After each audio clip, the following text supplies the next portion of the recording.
ये दूसरा centre triangle का सबसे सिंपल यही होता है और लोगों को जनरली यही याद भी होता है, पता नहीं क्यों, क्योंकि आसान होता है बहुत। सेंट्रोइड, सेंट्रोइड क्या होता है कोई बताओ एक बार, किसी ट्रायंगल में सेंट्रोइड होता क्या है? वो पॉइंट जहां पे क्या बोल रहे हैं?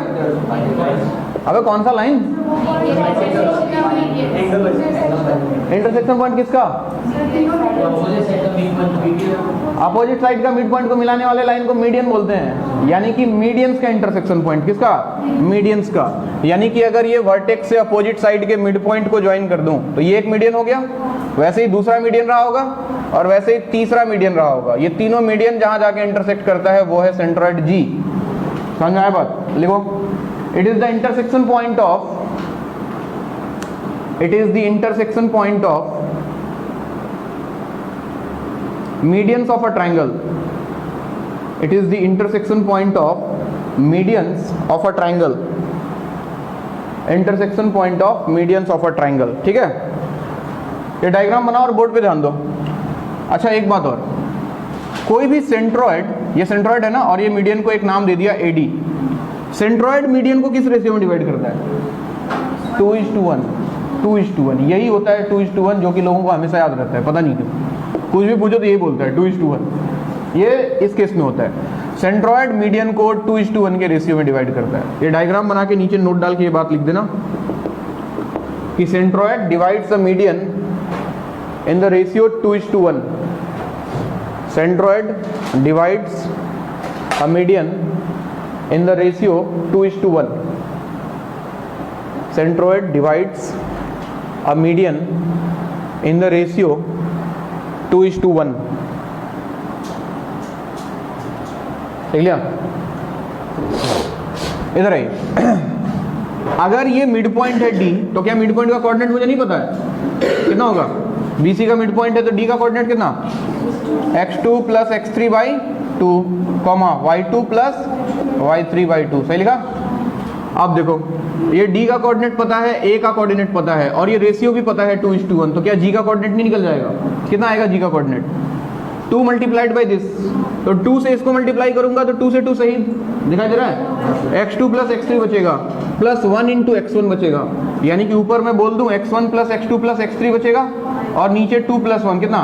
3, और इधर y1 + y2 + y3 divide by ये होता है, बिल्कुल simple, x1 + x2 + x3/3, y1 + y2 + y3/3। This is the coordinate of centroid. कोई दिक्कत हो तो पूछ लेना, वैसे बहुत आसान चीज़ है ये, सबसे आसान यही होता है।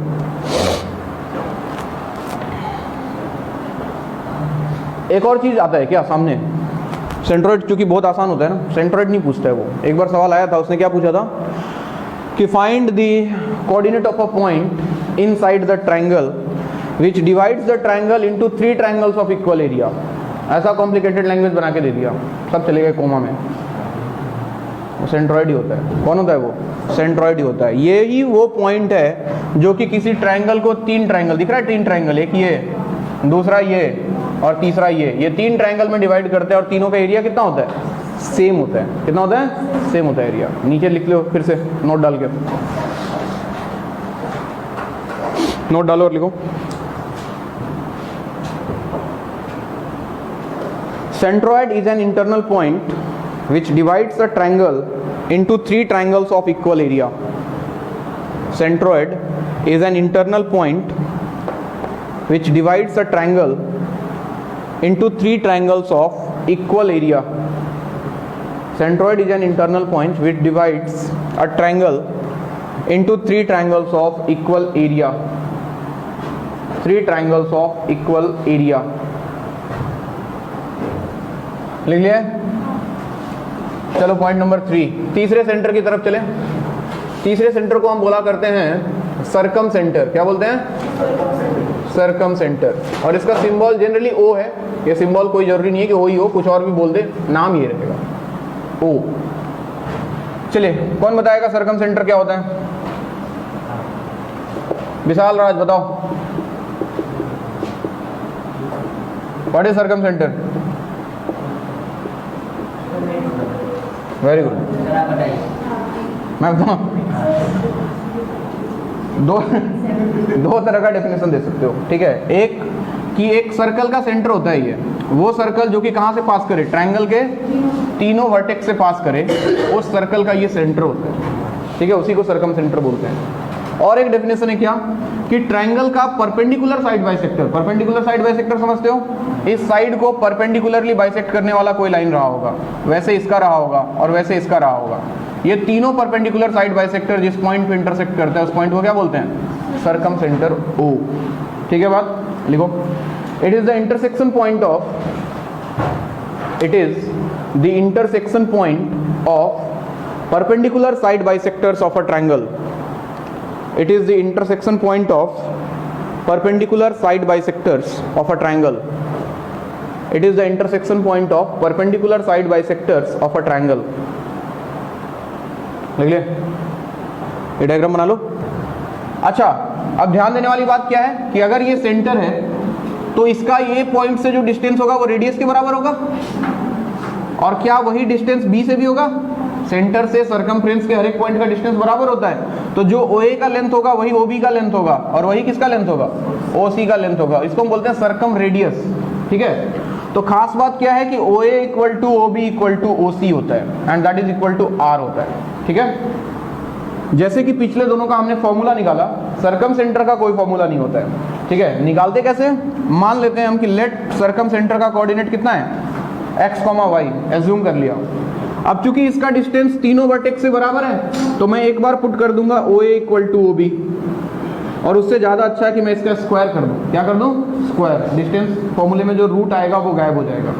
इक्वेशन 1, और एक बार मैं पुट कर दूं OA स्क्वायर इक्वल टू कितना, OC स्क्वायर। इक्वेशन नंबर 2, दो इक्वेशन आ जाएगा x और y में, और दो इक्वेशन, दो अननोन, सॉल्व करेंगे तो x और y का वैल्यू मिल जाएगा, नहीं मिल जाएगा।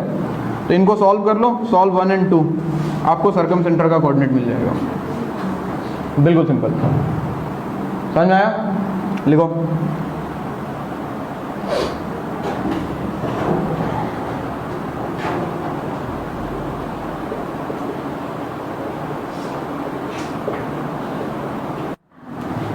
चलो भाई स्टार्ट करते हैं। हेडिंग लगाओ, centres of triangle. Centres of triangle,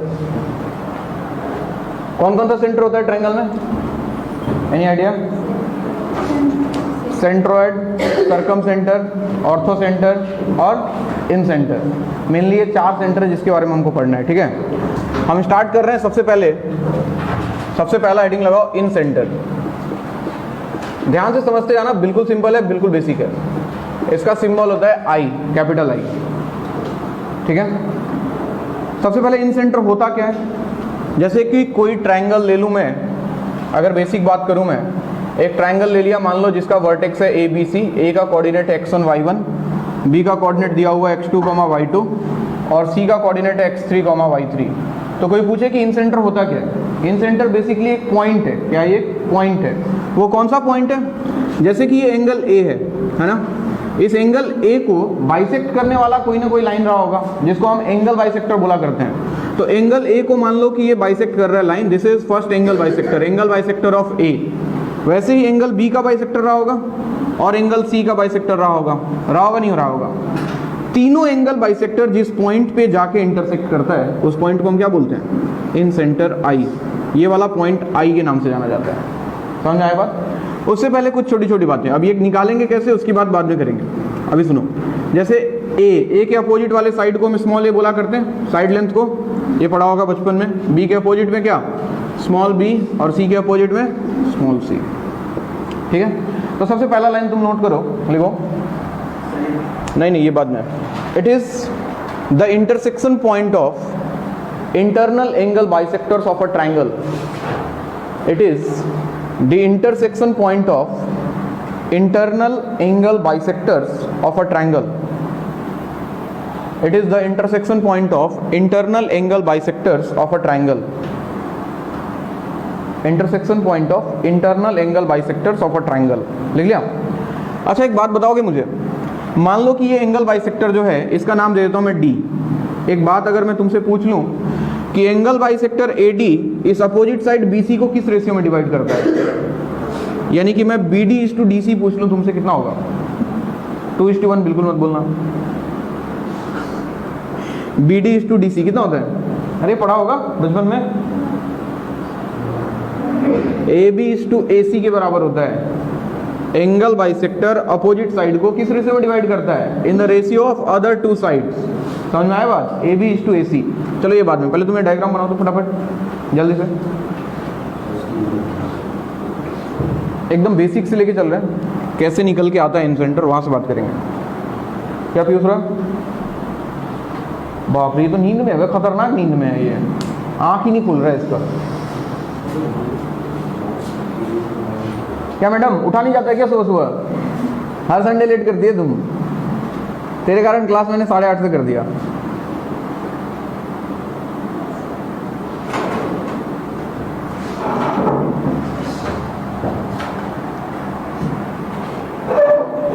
बना लिए डायग्राम? तो नीचे नोट डाल के ये पहला पॉइंट लिखोगे तुम। डिराइव करने से पहले ये दो छोटी छोटी बातें लिख लो पहले तुम, नोट डालो और पहला पॉइंट। बाकी तो वर्टेक्स है ट्रायंगल का, ये दोनों, ये भी वही है, ये एंगल बाइसेक्टर है, एंगल सी का बाइसेक्टर है, ये एंगल बी का बाइसेक्टर है। हम सिर्फ एक को लेके आगे बढ़ रहे हैं, एक एंगल बाइसेक्टर को पकड़ा है, ठीक है। तो नोट डाल के पहला पॉइंट में लिखो कि angle bisector divide the opposite side, angle bisector divide the opposite side in the ratio of other two sides. Angle bisector divide the opposite side in the ratio of other two sides. In the ratio of other two sides. That means कि BD by DC किसके बराबर होगा जी? AB divided by AC, है ना। AB को हम क्या बोल रहे हैं? C, स्मॉल c, तो small c divided by small b, equation number 1। अच्छा एक और बात बताओ, ये जो इन सेंटर I दिख रहा है, ये एंगल बाइसेक्टर को किस रेशियो में डिवाइड करता है? अगर तुमसे कोई पूछ ले AI बाई ID कितना होगा?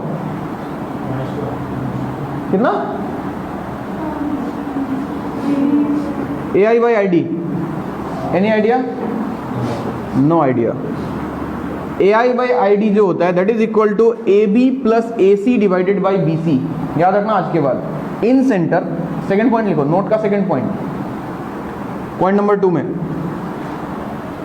इन centre divides angle bisector, incentre divides angle bisector in the ratio of sum of two sides to the opposite side, in the ratio of sum of two sides to the opposite side, in the ratio of sum of two sides to the opposite side। लिख लिए? यानी कि that means what? AI by ID किसके बराबर होगा? AI by ID AB plus AC divided by कितना? BC, और AB plus AC का मतलब C plus B divided by A, equation number 2। लिख लिया? अब बोर्ड पे सुनो, 5 मिनट ध्यान दो। तुम ध्यान से सोचो तो ये है तुम्हारा B जिसका कोऑर्डिनेट है x2, y2, ये है तुम्हारा C जिसका कोऑर्डिनेट है तुम्हारा x3, y3, ठीक है। बीच में एक पॉइंट है D, है ना, और ये रेशियो हमने अपने को पता है, BD इज टू DC कितना है? C इज टू B, ये C है, ये B है, तो क्या मैं D का कोऑर्डिनेट लिख सकता हूँ सेक्शन फॉर्मूला से? अरे लिख सकता हूँ नहीं? कितना होगा D का कोऑर्डिनेट बताओ तो? CX3 plus BX2 divided by C plus B, y coordinate कितना होगा? CY3 plus BY2 divided by होता, ये D का कोऑर्डिनेट। सुनते जाना। अब इधर कहीं एक पॉइंट A है, यहाँ पे x1, y1, यही था ना, ये वाले पोर्शन को उठा के यहाँ ले आया, और यहाँ पे कोई पॉइंट I है और ये रेशियो में दिया हुआ है AI बाई ID, कितना निकाला? C plus B is to A, ये C प्लस B है और ये कितना है? A। तो वापस से मैं सेक्शन फॉर्मूला लगा रहा हूँ, ध्यान से देखना। क्या लिखूंगा मैं, इस पॉइंट आई का कोऑर्डिनेट ये इधर आएगा और ये किधर जाएगा, उधर। तो आई का कोऑर्डिनेट क्या हो जाएगा बताओ, c plus b multiplied by कौन, ये ना, cx3 plus bx2 divided by c plus b, ठीक है, plus a multiplied by what, x1 divided by c plus b plus a। अरे सेक्शन फॉर्मूला लगा रहा हूं मैं, mx2 plus nx1 divided by m plus n, कुछ नया नहीं कर रहा हूं मैं। y कोऑर्डिनेट के लिए क्या लिखूं, c plus b multiplied by this, c plus b multiplied by cy3 plus by2 divided by c plus b plus a multiplied by y1 divided by क्या, c plus b plus a। सही लिख रहा हूं, ध्यान से देखो तो c plus b सही हो जाएगा। और ध्यान से देखो तो क्या बचा मार्केट में, ax1 plus bx2 plus cx3 divided by a plus b plus c। और y कोऑर्डिनेट कितना आ गया, ay1 plus by2 plus cy3 divide by a plus b plus c। ये होता है इन सेंटर का कोऑर्डिनेट, जो कि आपको याद रखना है उसके बाद। ax1 plus bx2 plus cx3 divide by a plus b plus c, ay1 plus by2 plus cy3 divide by a plus b plus c, ठीक है। जहां पे abc क्या है, साइड लेंथ है, abc क्या है, साइड लेंथ है। चलो लिखो,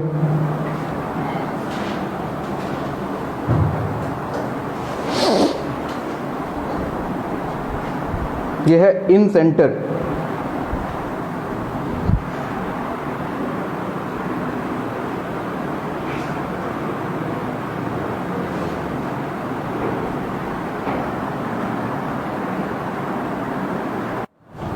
ऑर्थो सेंटर क्या होता है, कोई बताओ, अब तो बता दो। अब एक ही चीज तो बचा है, किसका इंटरसेक्शन पॉइंट बच गया अभी तक, किसको हमने अभी तक कंसीडर नहीं किया, एंगल बाइसेक्टर ले लिया, मीडियन ले लिया, परपेंडिकुलर साइड बाइसेक्टर ले लिया, कौन बचा, और क्या बचता है ट्रायंगल में, पता नहीं सर। अल्टीट्यूड्स का नाम सुने हो, सुने हो, किसी वर्टेक्स से अपोजिट साइड पे जो परपेंडिकुलर डालते हैं उसको क्या बोलते हैं, अल्टीट्यूड्स। तो अल्टीट्यूड्स का जो इंटरसेक्शन पॉइंट होता है उसको हम क्या बोलते हैं, ऑर्थो सेंटर। क्या बोलते हैं, ऑर्थो सेंटर। लिखिए, it is the intersection point of, it is the intersection point of altitudes of a triangle, it is the intersection point of altitudes of a triangle. बड़ा मुस्कुरा रहे हैं, क्या होता है, तुम पीएस का फुल फॉर्म नहीं होता है, it is the intersection point of altitudes of a triangle. लिख लिया, ये डायग्राम बनाते जाओ। अब it is intersection point of altitudes of a triangle, ठीक है। अब निकालने का कॉन्सेप्ट सुनो, इधर आओ, कोई फॉर्मूला यहाँ भी नहीं है। क्या करते हैं हम, सबसे पहले इस AD का इक्वेशन निकालूंगा और ये BE का इक्वेशन निकालूंगा, और दोनों का इंटरसेक्शन पॉइंट ही तो ऑर्थो सेंटर है। अगर दोनों को सॉल्व करूंगा तो आ जाएगा। तो उसके लिए क्या करता हूं मैं, AD का इक्वेशन निकालने के लिए सबसे पहले मुझे BC का स्लोप चाहिए।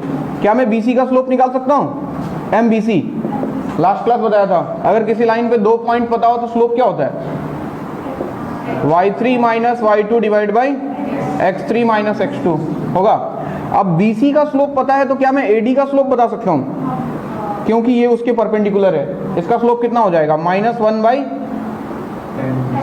MBC, होगा कि नहीं होगा, MAD इंटू MBC -1 होना चाहिए। तो AD का स्लोप कितना हो जाएगा, -1 बाई MBC।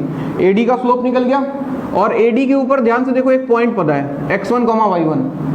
तो पॉइंट पता है और इसका स्लोप पता है, तो क्या इक्वेशन ऑफ AD नहीं लिख सकता मैं, कितना आ जाएगा AD का equation, y minus y1 equal to m into x minus x1। यही तो बताया था इक्वेशन ऑफ लाइन।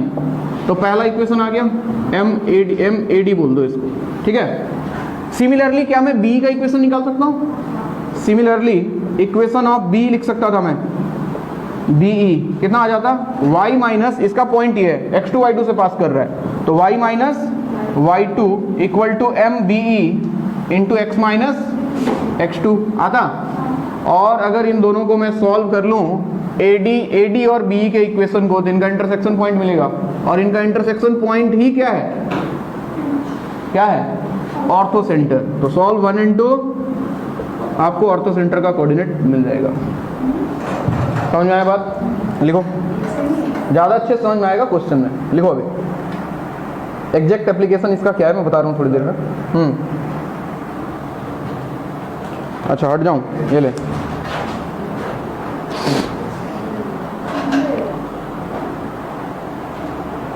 लिखिए ठाकुर साहब, लिखिए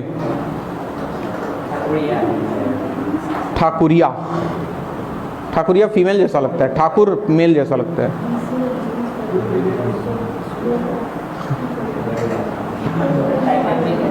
हाँ टाइटल में किया जाता है, सही बात है।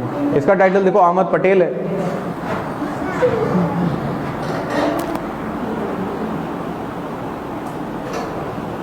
अब इनके ऊपर देखते हैं हम क्वेश्चन कैसे कैसे बनते हैं। हाँ भाई रुका हूं मैं, कहाँ भागूंगा मैं। ऐसे जुबरा बूट खा के आती है सुबह सुबह। सिमिलरली, वो सिमिलरली का सिंबल है मेरा। हाँ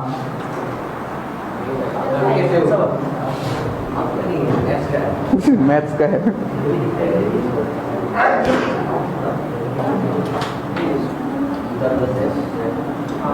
अरे लिख लो यार जल्दी, 4 लाइन लिखने में बड़ी टाइम लगाते हो तुम लोग।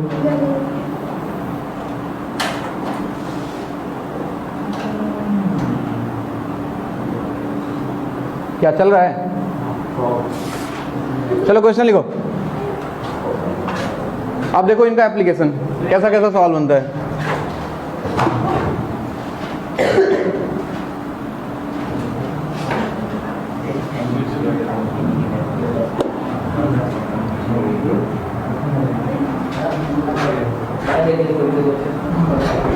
देखो जरा, पहला सवाल है a 12,0, b 0,5 and c 12,5 are the vertices of a triangle ABC.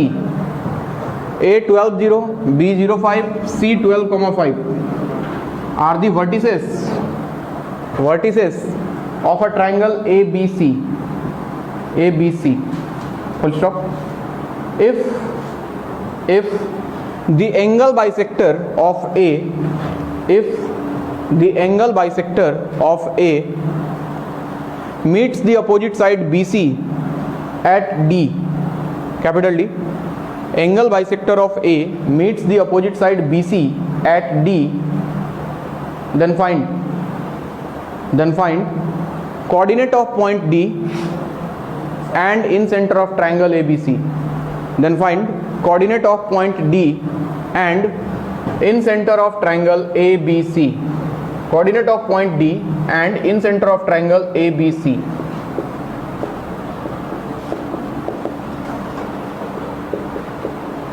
लिख लिया सवाल? क्या बोल रहा है समझो इधर। अरे देखो बोर्ड पे, मान लो कि ये ट्रायंगल एबीसी बना लिया, अपनी मर्जी से ऐसे ही बना लिया मैंने। बोल रहा है कि ए का एंगल बाइसेक्टर, ए एंगल को बाइसेक्ट करने वाला लाइन अपोजिट साइड बीसी को कहाँ पे मिल रहा है? डी पे मिल रहा है। तो पहला सवाल तो यही है कि डी का कोऑर्डिनेट निकालना है। ये एंगल बाइसेक्टर है, डी का कोऑर्डिनेट फाइंड करना है। तो डी का कोऑर्डिनेट फाइंड करने के लिए मुझे ये रेशियो चाहिए BD/DC, और ये मैंने पहला नोट डाल के पहला पॉइंट यही लिखाया था कि एंगल बाइसेक्टर अपोजिट साइड को किस रेशियो में डिवाइड करता है? मतलब बाकी दोनों साइड के रेशियो में ना। अगर मैं इसको स्मॉल c बोल देता हूँ, इसको स्मॉल b बोल देता हूँ, तो ये स्मॉल a होगा। तो ये वाला रेशियो जो होगा किसके बराबर आएगा? C/B के बराबर आएगा। तो उससे पहले मुझे c और b चाहिए, निकाल लो जरा। a b c तीनों निकाल लो। तो a का मतलब bc का लेंथ, bc का लेंथ कितना आएगा बताओ? √12 - 0 स्क्वायर, यानी कि 12 स्क्वायर प्लस 0 स्क्वायर, 12 आएगा क्या? a का वैल्यू 12 आएगा। स्मॉल b का मतलब वो तुमसे निकालवाना चाह रहा है ac का लेंथ। ac कितना आएगा? लगाओ डिस्टेंस फॉर्मूला। 12 - 12 0 हो जाएगा, 0 - 5, 5 का स्क्वायर 5 आ जाएगा। और स्मॉल c का मतलब ये ab का लेंथ कितना रहा? 12 स्क्वायर प्लस 5 स्क्वायर 169, यानी कि 13। सही है, हो गया। यानी कि ये रेशियो पता लग गया अपने को। ये रेशियो कितना आ गया? c का लेंथ कितना है? 13 और b का लेंथ कितना है? 5। ये 13:5 का रेशियो है। तो सेक्शन फॉर्मूला से हमें d का कोऑर्डिनेट तो मिल ही जाएगा ना। निकालो d का coordinate, apply section formula. d का कोऑर्डिनेट आ जाएगा सर 13 × 12 प्लस 5 × 0 डिवाइडेड बाई 13 + 5। सही लिख रहा हूँ? y कोऑर्डिनेट आ जाएगा 13 into 5 plus 5 into 5 divided by 13 plus 5। क्या मैंने सही लिखा? कितना आया? 13 इंटू 12 डिवाइडेड बाई 18 कितना जी? 26 बाई, यहाँ 3 आएगा ना, 26 बाई 3 आ रहा क्या? 26 बाई 3। और ये कितना आएगा? 65 प्लस 25, 90 डिवाइड बाई 18 5 आएगा। सेक्शन फॉर्मूला लगाया, इसमें तो कोई दिक्कत नहीं है क्या कुछ? नहीं ना। ये पहला पार्ट था क्वेश्चन का कि उस पॉइंट डी का कोऑर्डिनेट निकालना था। सबसे इंपॉर्टेंट तो सेकंड पार्ट है, हमें निकालना है इसका इन सेंटर का कोऑर्डिनेट। इन सेंटर का कोऑर्डिनेट और फॉर्मूला देखो एक बार इन सेंटर का, ax1 plus bx2 plus cx3। Apply कैसे करना है सुनो, ये a है, ये b है, ये c है। a का लेंथ कितना आया है? 12, b कितना आया है? 5 और c कितना है? 13। सुनो कैसे अप्लाई करना है। ax1 का मतलब है 12 इंटू इसके अपोजिट वाला x1 है, ठीक है, यानी कि 12 इंटू कितना? 12 प्लस bx2 का मतलब 5 इंटू 0 प्लस cx3 का मतलब 13 इंटू 12 डिवाइडेड बाई कितना? a plus b plus c, यानी कि 12 plus 5 plus 13। Similarly y coordinate कितना आ जाएगा? 12 into 0 plus b by 2 5 into 5 plus 13 into 5 divided by 12 plus 5 plus 13। Clear? कितना आ जाएगा बताओ तो? 144 प्लस 13 इंटू 12 कितना होता है? 156 प्लस 144 कितना? 300 हो गया क्या? 300 डिवाइडेड बाई 30 कितना बचा? 10। और इधर 25 प्लस 65 90 डिवाइड बाई 33 10,3। ये रहा इन सेंटर का कोऑर्डिनेट।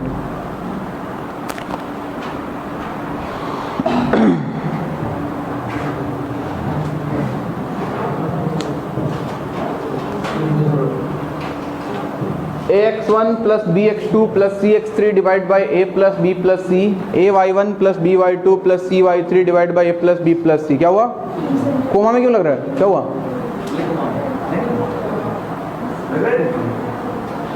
दोनों ही कोमा में दिख रहे हैं मुझे तो।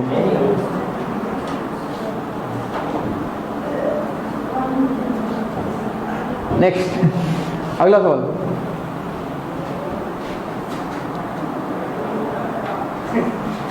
Find, next question, find centroid of the triangle formed by the points 1, 2, 5, 2, 5, 7. Find centroid of the triangle formed by the points 1, 2, 5, 2 and 5, 7. Find centroid of the triangle formed by the points 1, 2, 5, 2 and 5, 7. एक triangle का तीनों vertex दिया है, तुमसे उसका centroid पूछ रहा है। सेंट्रॉइड निकालना सबसे आसान होता है, सेंट्रॉइड निकालना सबसे आसान होता है।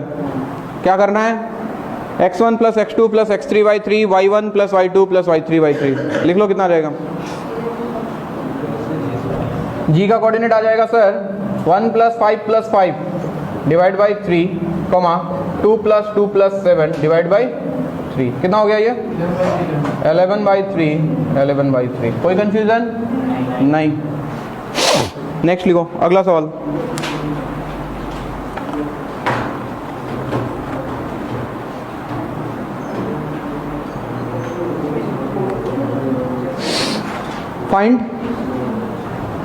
Find circumcenter of the triangle. Find circumcenter of the triangle formed by the points 2, 3, 5, 3 and 5, 7. Find circumcenter of the triangle formed by the points 2, 3, 5, 3 and 5, 7. Find circumcenter of the triangle formed by the points 2, 3, 5, 3 and 5, 7. इन तीन point से जो triangle बन रहा है उसका सर्कमसेंटर निकालना है। ठीक है, सर्कमसेंटर निकालने का मेथड देखो एक बार।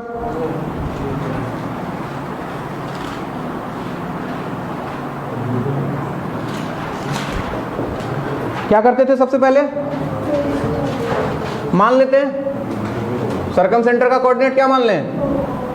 अरे मेथड देखो, मेथड कोऑर्डिनेट क्या मान लिया, और साथ साथ चलो मान लिया let O is x comma y. हमें पता है कि सर्कम सेंटर से तीनों वर्टेक्स का डिस्टेंस क्या होता है? सेम होता है। अब तुम्हारी मर्जी है, सबसे पहले तुम किसको उठाना चाहते हो? मान लो मैंने उठाया O A equal to O B, squaring कर दें ताकि रूट गायब हो जाए। चलिए ओ ए स्क्वायर कितना आएगा बताइए जरा, ओ ए स्क्वायर का वैल्यू, ओ का कोऑर्डिनेट एक्स वाई है, बोलिए एक्स माइनस 2 का स्क्वायर प्लस वाई माइनस 3 का स्क्वायर, अंडर रूट के लिए तो स्क्वायरिंग कर दिया, वो गायब हो गया। अरे डिस्टेंस फॉर्मूला याद है ना, ओ बी स्क्वायर कितना, O B x minus 5 square plus y minus 3 का स्क्वायर, सही लिखा। Y minus 3 square, y minus 3 square क्या हो गया? शहीद हो गया। चलिए होल स्क्वायर तोड़ दीजिए, एक्स माइनस 2 का होल स्क्वायर तोड़िए जरा, x square minus 4x plus 4, और इधर x माइनस 5 का स्क्वायर तोड़िए, X square minus 10x plus 25, X square से एक्स स्क्वायर क्या हो गया? शहीद। माइनस 10x इधर आया, 10 माइनस 4 क्या बचा? 6x, 4 उधर गया, 25 माइनस 4 21, तो x का वैल्यू 21/6, या फिर यूं बोल दो कितना? 7 बाई, इक्वेशन नंबर 1। x का वैल्यू कितना? 7/2। जब बोलूं साथ साथ करना है तो साथ साथ ही किया करो। अब एक बार पुट कर लो तुम O A square equal to O C square, ठीक है, O A square equal to O C square. चलो करते हैं। ओ ए स्क्वायर कितना आएगा? X minus 2 square plus y minus 3 square. O C square कितना आएगा? X minus 5 square plus y minus 7, x minus 7 नहीं, y माइनस 7 स्क्वायर। सही लिख रहा हूँ। चारों में होल स्क्वायर तोड़ दो, a माइनस बी का होल स्क्वायर तोड़ दो, ये बन जाएगा x square minus 4x plus 4 plus ये बनेगा y square minus 6y plus 9, इधर x square minus 10x plus 25 plus y square minus 14y, x नहीं, प्लस 7 स्क्वायर कितना? 49। क्या तोड़ लिया? कौन कौन शहीद हुआ? एक्स स्क्वायर वाई स्क्वायर तो बोथ साइड से गया, ठीक है। माइनस 10x को इधर लाया, 10 माइनस 4 कितना हो गया? 6x, माइनस 14y इधर आया, 14 माइनस 6 कितना हो गया? 8y, ठीक है। कांस्टेंट को उधर भेजो, इधर देखो 25 प्लस 49 कितना होता है? 74, 25 प्लस 49 कितना? 74, और इधर से आया 9 प्लस 4 13, 74 माइनस 13 कितना बचा? 61 बचा क्या? बचा क्या 61? Equation number 2। अब क्या करते हैं, इक्वेशन 1 से x का वैल्यू उठा के यहां पुट कर दूं, फ्रॉम 1 and 2, 6 इंटू एक्स की जगह पे कितना आ गया? 7/2 प्लस 8y इक्वल टू 61, 2 से गया 3, 7 इंटू 3 21, उधर गया 61 माइनस 21 कितना होता है?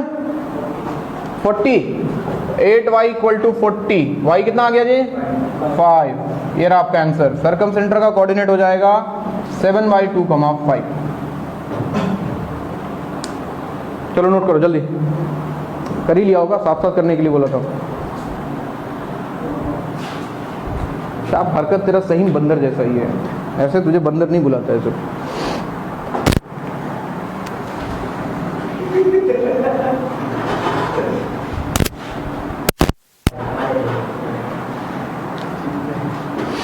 लिखो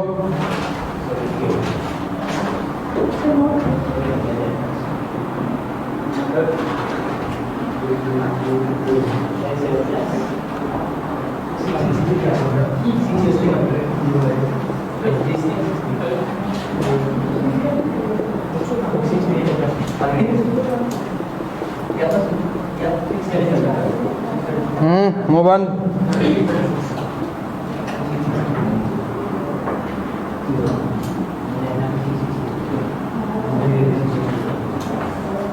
लिखो अगला सवाल। Find ortho centre of the triangle. Find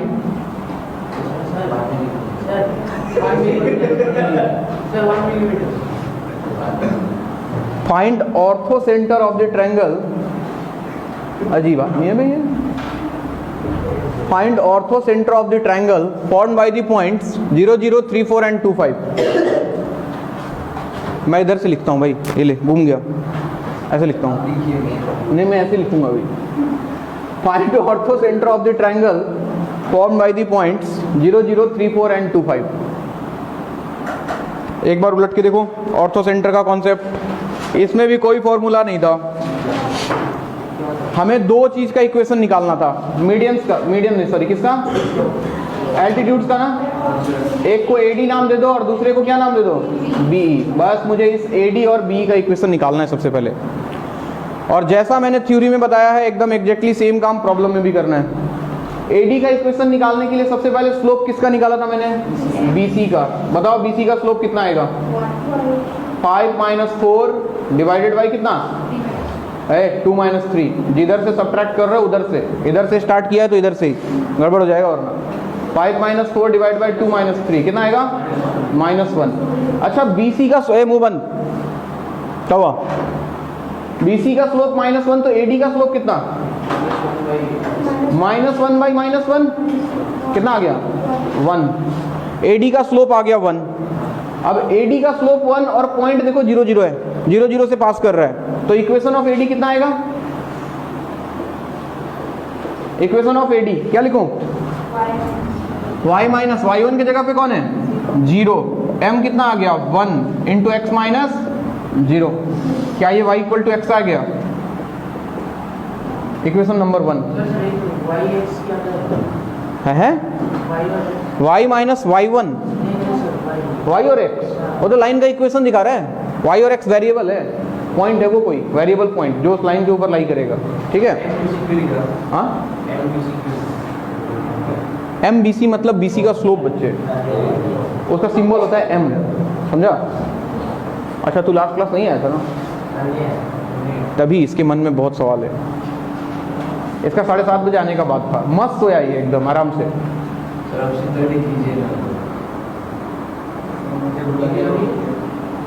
बोला कि सर 7:30 बजे क्लास लीजिएगा, आऊँगा, और खुद ही नहीं आया, इसको भी बुला लिया और खुद आराम से सोया रहा है।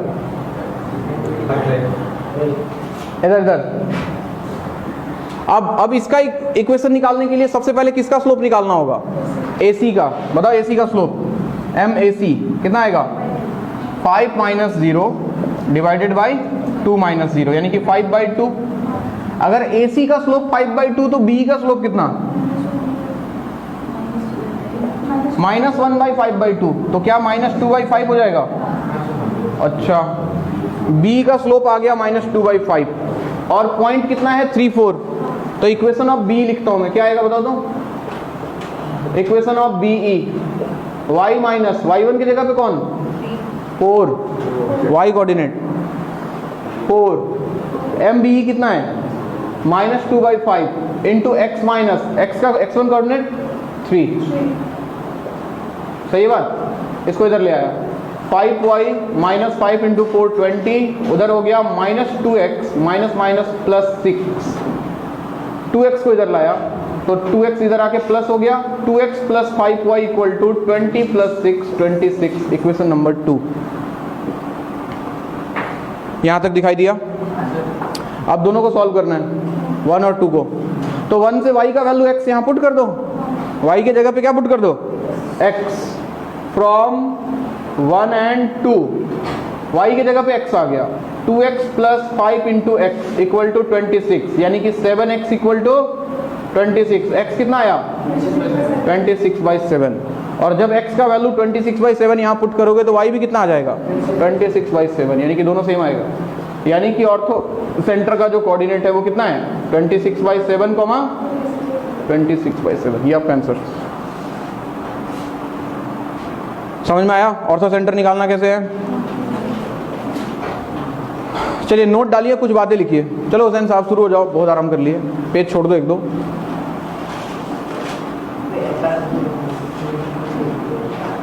अब इनकी कुछ इंपॉर्टेंट प्रॉपर्टीज, हाँ जितने 4 सेंटर हमने पढ़े,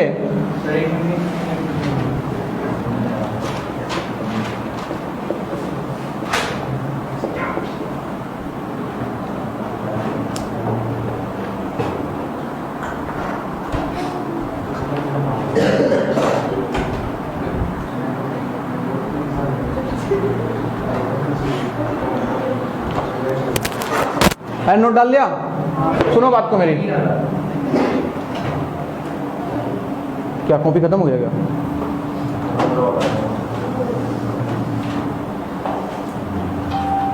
पानी वानी निकल रहा है आंख से इसके, क्या हो गया?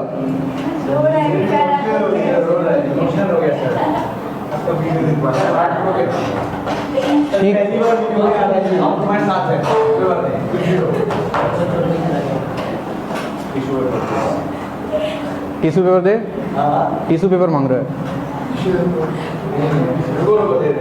बेचारा, दर्द में है। सुबह सुबह इसको उठा दिया जाता है क्लास करने के लिए।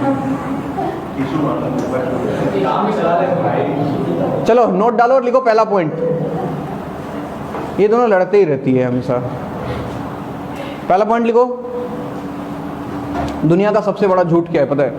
दो लड़की चुपचाप बैठी हुई है एक साथ। मैं तो लगती नहीं हूँ। हाँ वही तो, ये झूठ मैंने बोला, झूठ। पहला पॉइंट। अच्छा ध्यान से सोचो, हमने जो ये 4 सेंटर पढ़ा, सरकम सेंटर, ऑर्थो सेंटर, इन सेंटर और सेंट्रोइड, ठीक है? अगर ट्रायंगल इक्विलेटरल हो जाए तब जी, अगर ट्रायंगल इक्विलेटरल हो गया तो जो मीडियन होगा वही एंगल बाइसेक्टर होगा, वही परपेंडिकुलर साइड बाइसेक्टर होगा और वही एल्टीट्यूड हो जाएगा। यानी कि चारों का चारों सेंटर एक पॉइंट पे लाई करेगा। समझ में आ रहा है बात? तो पहला पॉइंट ये लिखोगे आप, in case of an equilateral triangle, in case of an equilateral triangle all the 4 centers coincides with each other, all the 4 centers coincides with each other. In case of an equilateral triangle, all the 4 centers coincides with each other. हो गया point number 2। Second point, एक और बात क्या कि ये सब भुला देती है, इतना मुश्किल से मैं याद करके आता हूँ, भुला देता है सब। अब सेकंड पॉइंट क्या था? हाँ, इन सेंटर और सेंट्रोइड जो होता है, इन सेंटर और सेंट्रोइड, एक बार ये भी सवाल पूछा हुआ है कि चारों सेंटर में से वो कौन सा सेंटर है जो हमेशा ट्रायंगल के अंदर लाई करता है, और वो कौन सा सेंटर है जो ट्रायंगल के अंदर भी हो सकता है, ट्रायंगल के ऊपर भी हो सकता है और ट्रायंगल के बाहर भी हो सकता है, ठीक है? तो इन सेंटर और सेंट्रोइड हमेशा ट्रायंगल के अंदर होता है हर केस में। क्लियर? सेंट्रोइड, सॉरी, सरकम सेंटर और ऑर्थो सेंटर, ये दो वो सेंटर है जो ट्रायंगल के अंदर भी हो सकता है, ट्रायंगल के ऊपर भी हो सकता है और ट्रायंगल के बाहर भी जा सकता है। किस केस में बाहर, किस केस में अंदर, वो मैं लिखा रहा हूँ। चलो पहले बता ही देता हूँ। सरकम सेंटर और ऑर्थो सेंटर, अगर ट्रायंगल एक्यूट हुआ, ठीक है ना, एक्यूट ट्रायंगल हुआ अगर, तो अंदर लाई करेगा। कहाँ लाई करेगा? अंदर। अगर ट्रायंगल राइट एंगल हुआ तो सरकम सेंटर और ऑर्थो सेंटर ट्रायंगल के ऊपर लाई करता है। कहाँ लाई करता है वो भी बताऊंगा। लेकिन अगर ट्रायंगल ऑब्ट्यूस एंगल हुआ, एंगल अगर 190 से ज्यादा हो गया, तो ये दोनों ट्रायंगल के बाहर लाई करता है, ठीक है? तो अगर कभी क्वेश्चन पूछे वो कौन सा सेंटर है जो ट्रायंगल के अंदर, ऊपर, बाहर हर जगह हो सकता है, तो वो सरकम सेंटर और ऑर्थो सेंटर है। क्लियर बात? लिखो सेकंड पॉइंट में, लिखो incentre and centroid, incentre and centroid always lies inside a triangle, always lies inside the triangle. In center and centroid always lies inside the triangle, but circumcenter and orthocenter, but circumcenter and orthocenter, circumcenter and orthocenter lies inside if triangle is acute, lies inside if triangle is acute, comma, हालत खराब है बेचारे का, lies, comma के बाद लिखो lies on the triangle if it is right angle, lies on the triangle if it is right angle, and lies outside the triangle, lies outside the triangle if it is obtuse angle triangle, if it is obtuse angle triangle, if it is obtuse angle triangle, ठीक है? अब इसमें जो सबसे important point है वो है second वाला, कि ट्राइंगल के ऊपर लाई करता है तो कहाँ पे होता है। राइट एंगल ट्राइंगल में सरकम सेंटर और ऑर्थो सेंटर ट्राइंगल के ऊपर होता है, ठीक है। कैसे होता है वो बता रहा हूँ, लिखो थर्ड पॉइंट में, थर्ड पॉइंट लिखो, मार्क कर लो, इंपॉर्टेंट है ये। In case of a right angle triangle, in case of a right angle triangle, in case of a right angle triangle, the vertex where right angle is formed, the vertex where right angle is formed is orthocenter, the vertex where right angle is formed is orthocenter। Cameraman को भी नींद आ रहा है, बहुत जमाई लिए जा रहा है। the vertex where right angle is formed is orthocenter and the midpoint of hypotenuse, and the midpoint of hypotenuse is circumcenter, midpoint of hypotenuse is circumcenter। बहुत इंपॉर्टेंट पॉइंट, ध्यान से सुनिए, बोर्ड पे देखिए। अगर राइट एंगल ट्राइंगल कभी भी market में आ जाए जिसका एक एंगल 90 डिग्री हो, ठीक है, और तुमसे पूछे कि बताओ इसका सरकम सेंटर और ऑर्थो सेंटर क्या होगा, तो तुम मेहनत से बच गए। जहां पे राइट एंगल बनता है यही कौन है, ऑर्थो सेंटर। और जो हाइपोटेनियस का जो मिड पॉइंट, ये लिखा है ना, मिड पॉइंट ऑफ हाइपोटेनियस, ये कौन है, सरकम सेंटर। सोच के देख भी सकते हो, ये वाला तो तुमको साफ साफ दिखाई देगा। मैंने बताया था सरकम सेंटर क्या होता है, एक सर्कल का सेंटर जो सर्कल कहां से पास करता है, कहां से पास करता है, जमीन और आसमान से, तीनों वर्टेक्स से, इस सर्कल का सेंटर होता है। और ध्यान से देखो, इस सर्कल का ये एक कॉर्ड है जो कि सरकमफ्रेंस पे 90 डिग्री बना रहा है, और वो कॉर्ड जो सरकमफ्रेंस पे 90 बनाए उसको हम डायमीटर बोलते हैं, और डायमीटर का जो मिड पॉइंट होता है वही सेंटर होता है। तो यही तो है अपना सरकम सेंटर। समझ में आया बात, बना लो ये डायग्राम।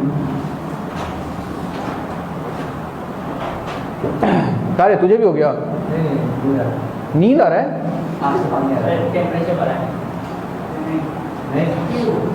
दूसरा सबको फैला के जाना एकदम। तुम बीमार है तो सब बीमार होना चाहिए, जोर जोर से छींक एकदम, रुमाल हटा दे, कोई बात नहीं, मेरे अंदर रेजिस्टिविटी पावर बहुत ज्यादा है, मैं बीमार नहीं पड़ूंगा।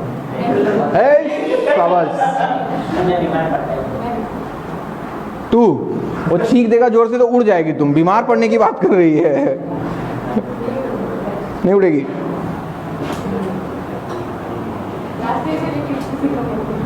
कितना तेरा कितना है, 15 kg, 18, 22। चलो next point, point number third या फोर्थ, फोर्थ पॉइंट में लिखो, circumcentre,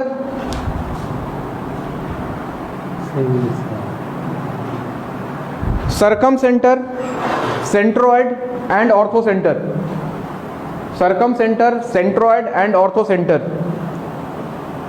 circumcentre, centroid and orthocentre are always collinear, are always collinear. Circumcentre, centroid and orthocentre are always collinear, ठीक है। And the centroid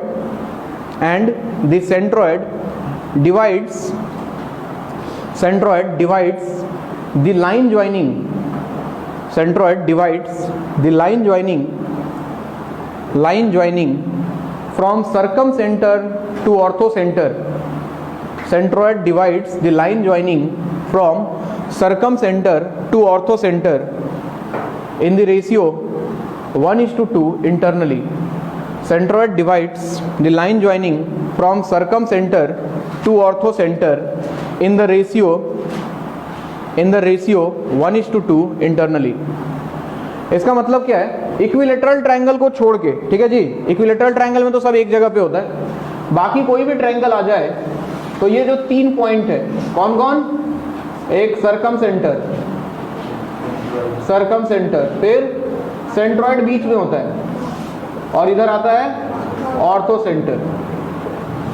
सरकम centre को O बोलते थे, इसको G बोलते थे, इसको H बोलते थे ना। और सेंट्रॉइड क्या करता है, इस लाइन ज्वाइनिंग को 1:2 के रेशियो में इंटरनली डिवाइड करता है। यानी कि इसमें अगर कोई 2 पता हो तो तीसरा तुम निकाल सकते हो सेक्शन फॉर्मूला का यूज करके। समझ में आ रहा है बात, लिख लो, ये डायग्राम बना लो। नेक्स्ट पॉइंट,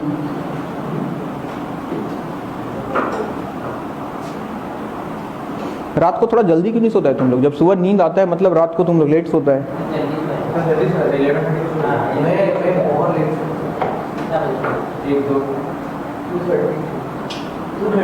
जियो का डाटा खत्म कर रहा होगा ना, नया डाटा आ गया होगा, 12 बजे तक पुराना यूज किया होगा, 12 बजे नया आ गया होगा, फिर सोचा होगा डाउनलोड कर लेता हूँ कोई। फिजिक्स पढ़ रहा था, क्या बात कर रहा है, मजाक करेगा सुबह सुबह तू? इधर आइए। हाँ, एग्जाम था, टॉप कर गई होगी। अच्छा है, all the best.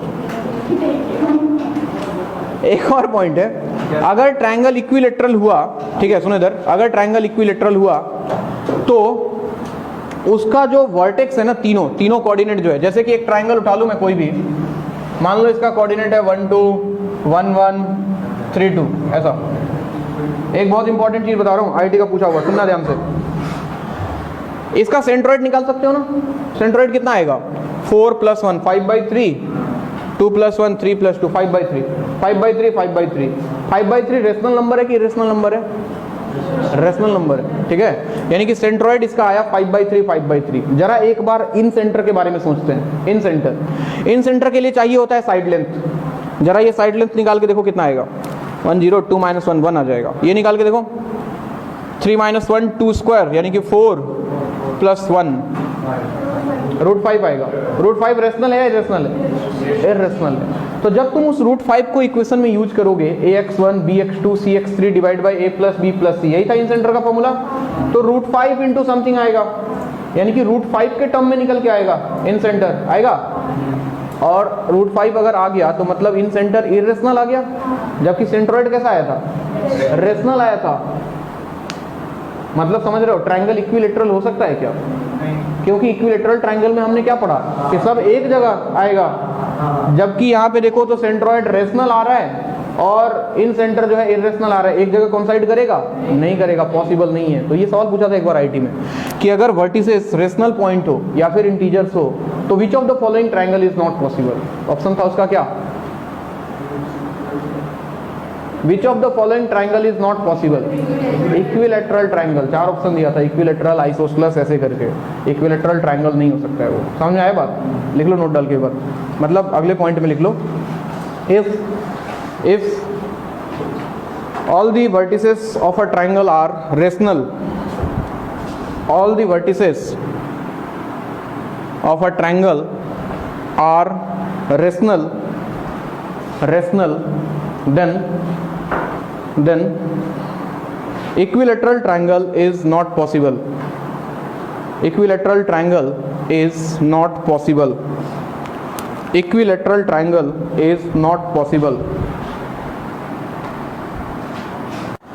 Circumcenter and orthocenter. Find circumcenter and orthocenter of the triangle formed by the points 2 3 5 3 and 5 7. 2 3 5 3 and 5 7. 2 3 5 3 and 5 7. अब इस सवाल को देखो, मैं अपने हिसाब से करता हूँ। कभी भी ऐसा सवाल आ जाए तो तुम डायरेक्ट मेथड नहीं लगाओगे, पहले चेक करोगे कि क्या ये राइट एंगल ट्रायंगल बन रहा है क्या। अगर राइट एंगल ट्रायंगल बना तो कहानी बहुत आसान हो जाएगा। समझ में आ रहा है क्यों? क्योंकि राइट एंगल के केस में हमने देख लिया है। अब राइट एंगल चेक करने के लिए ये नहीं कि साइड लेंथ निकाल के स्क्वायर करके देखना, नहीं, वो काम भी नहीं करना है। मोटा मोटी ड्रॉ कर लो, अप्रोक्सीमेशन स्केल पेंसिल का बिना यूज किए। जैसे 2 3 कहाँ पे होगा? 2 3 बताओ तो। 2 इतना मूव कर जाता हूँ, 3 इतना मूव कर जाता हूँ, हो जाएगा 2 3। 5 3 कहाँ पे होगा बताओ? 5 3 यहाँ लिख लूँ, 5 3। और तीसरा क्या है? 5 7। और ऊपर चला जाता हूँ, 5 7। और ध्यान से इनको ज्वाइन करके देखो तो क्या बन गया? ये राइट एंगल ट्रायंगल बन रहा है नहीं बन रहा है? तो ये रहा ऑर्थो सेंटर। और सर्कम सेंटर कितना हो जाएगा? मिड पॉइंट इसका कितना आएगा? 7/2, 5। ये रहा सर्कम सेंटर। आंसर